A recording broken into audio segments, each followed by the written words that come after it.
Hi guys, welcome back. നമ്മുടെ പുതിയൊരു വീഡിയോയിലേക്ക് നിങ്ങൾക്ക് ഏവർക്കും സ്വാഗതം. So guys, ഇന്നത്തെ വീഡിയോ എന്താണെന്ന് വെച്ചാൽ how to become a pilot in India.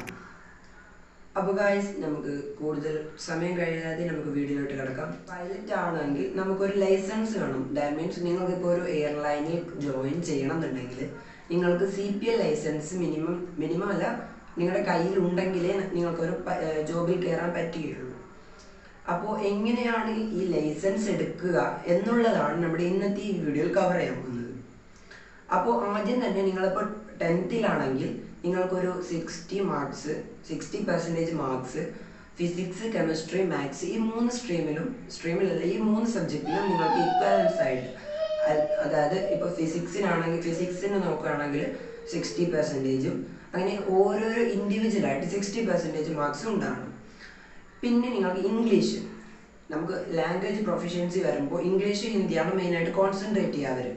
അപ്പോൾ അതിൻ്റെ കാരണം എന്താണെന്ന് വെച്ചാൽ ഇപ്പോൾ ടവറിൽ നിന്നാണെങ്കിൽ നിങ്ങൾക്ക് ഇപ്പോൾ നോർത്തിലൊക്കെ പോവുകയാണെങ്കിൽ ഫ്ലൈറ്റ് കൊണ്ട് അവർ ATC ഏത് ലാംഗ്വേജ് ആണ് പ്രൊഫഷ്യൻസി ചെയ്യുന്നത്, അപ്പോൾ ആ ലാംഗ്വേജ് നിങ്ങൾക്ക് പറ്റത്തുള്ളൂ. അപ്പോൾ അതുകൊണ്ട് തന്നെ നിങ്ങൾ ഇംഗ്ലീഷും ഹിന്ദിയും നിങ്ങളിപ്പോൾ 10th കഴിഞ്ഞിട്ട് 12th ഇപ്പോൾ നിങ്ങൾ അപ്പിയർ ചെയ്തുകൊണ്ടിരിക്കുന്ന സമയത്ത് നിങ്ങളത് പ്രാക്ടീസ് ചെയ്യുക ലാംഗ്വേജ്. അപ്പോൾ നിങ്ങൾക്ക് എത്രത്തോളം പ്രാക്ടീസ് ലാംഗ്വേജ് ചെയ്യാൻ പറ്റത്തോളം നിങ്ങൾക്ക് നല്ലതായിരിക്കും. പിന്നീട് നമുക്ക് 12th ഒക്കെ കഴിഞ്ഞ് 12th ഇതുപോലെ തന്നെ നല്ല ഗുഡ് മാർക്സ് സ്കോർ ചെയ്യുന്നതാണ് നല്ലതാണ് എനിക്ക് തോന്നുന്നത്. ബിക്കോസ് നിങ്ങൾ ഏതായാലും പൈലറ്റ് അല്ലേ, അപ്പോൾ നല്ലൊരു സ്കില്ലുള്ള ഒരു ആളായിരിക്കും പൈലറ്റ്. അപ്പോൾ അതുകൊണ്ട് തന്നെ നല്ല മാർക്സും സ്കോർ ചെയ്യുന്നത് നല്ലതാണ്. പിന്നെ നമുക്ക് വരുന്നത് ഈ 12th കഴിഞ്ഞിട്ട് DGCAൻ്റെ എക്സാംസ് ഉണ്ടാവും. അപ്പോൾ അത് 2-3 എക്സാംസ് ആണെന്നാണ് എനിക്ക് തോന്നുന്നത്.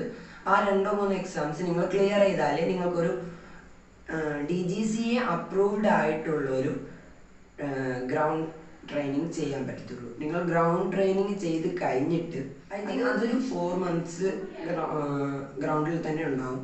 പിന്നെ അത് കഴിഞ്ഞിട്ടാണ് നിങ്ങൾക്ക് ഫ്ലൈയിങ് സ്റ്റാർട്ട് ചെയ്യുന്നത്. അപ്പോൾ ഫ്ലൈയിങ് സ്റ്റാർട്ട് ചെയ്യുന്നത് എങ്ങനെയാണെന്ന് വെച്ചാൽ നിങ്ങളിപ്പോൾ ആദ്യത്തെ മണിക്കൂർ, അതായത് സിംഗിൾ എഞ്ചിനാണ് പറയുന്നത്, സിംഗിൾ എഞ്ചിനിൽ ഒരു 10 hours കംപ്ലീറ്റ് ചെയ്യുമ്പോഴത്തേക്കും നിങ്ങൾക്ക് സ്റ്റുഡൻറ്റ് പൈലറ്റ് ലൈസൻസ് കിട്ടും, അതായത് SPL. അത് കിട്ടിക്കഴിഞ്ഞിട്ട് നിങ്ങൾ സ്റ്റുഡൻറ്റ് പൈലറ്റ് ലൈസൻസ് കൊണ്ട് നമുക്ക് എവിടെയും ഉപകാരപ്പെടുന്നില്ല. അതുകൊണ്ട് നിങ്ങളൊരു നെക്സ്റ്റ് മൂവ് ചെയ്യേണ്ടത് പ്രൈവറ്റ് പൈലറ്റ് ലൈസൻസ്, അതായത് PPL നമുക്ക് കിട്ടാൻ വേണ്ടിയിട്ട് ഒരു 44 hours എന്തോ ഫ്ലൈ ചെയ്യണം.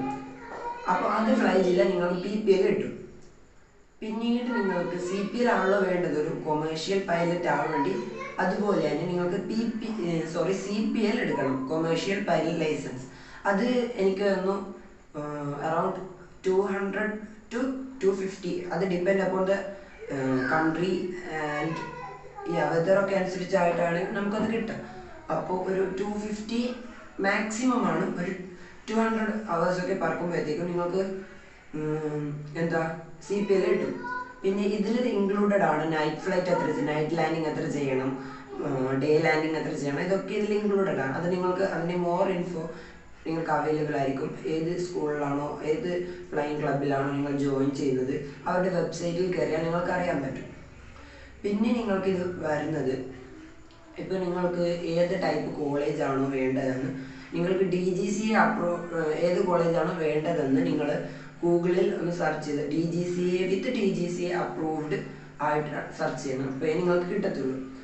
അപ്പോൾ അതൊക്കെ കിട്ടിയാൽ നിങ്ങൾക്ക് ഇഷ്ടപ്പെട്ടിട്ടുണ്ടെങ്കിൽ ആ കോളേജിൽ ജോയിൻ ചെയ്യുക. ഞാനിപ്പോൾ ഒരു കോളേജിലും ഇതിൽ റെഫർ ചെയ്യുന്നില്ല, because I don't know what is എന്താണ് ഇപ്പോൾ അവിടുത്തെ സിറ്റുവേഷൻ എന്ന് എനിക്കറിയില്ല. അതുകൊണ്ട് ഞാൻ ഒരു കോളേജും റെഫർ ചെയ്യാറില്ല.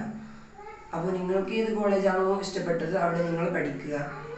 പിന്നെ ഏതൊരു കാര്യത്തിൽ പോകുമ്പോഴും അതിൻ്റെ എക്സ്പെൻസ് ഉണ്ടാവും. അപ്പോൾ പൈലറ്റ് ട്രെയിനിങ്ങിന് ഫുൾ എക്സ്പെൻസ് എത്രയാണെന്ന് നെക്സ്റ്റ് വീഡിയോയിൽ വരാം. അപ്പോൾ സബ്സ്ക്രൈബ് ചെയ്തിട്ട് ബെൽ ഐക്കൺ അടിച്ചു വെച്ചോ. അപ്പോൾ അടുത്ത വീഡിയോ വരുന്നേക്കും. ബൈ.